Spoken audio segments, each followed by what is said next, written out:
In the event that you have an electrical problem, perhaps your battery is dead, you're going to want to utilize the manual override feature that's built into the through-frame slide-out system.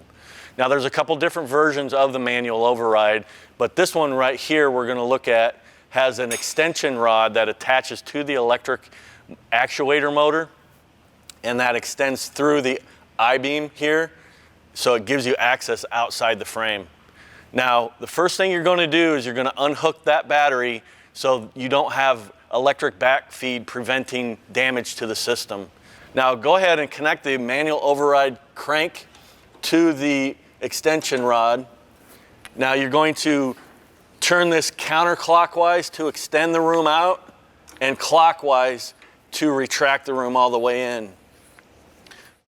Now, pay attention to the in and out stops. When you crank that all the way in, you'll feel the resistance there. Go ahead and stop. The room is completely retracted in.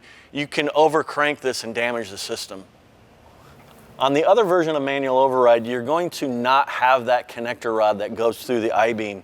You're just going to have a hex nut attached to the electric actuator motor. And you're going to have to access this through the underbelly. But everything else applies. You're just going to utilize a ratchet here and attach it to the hex nut.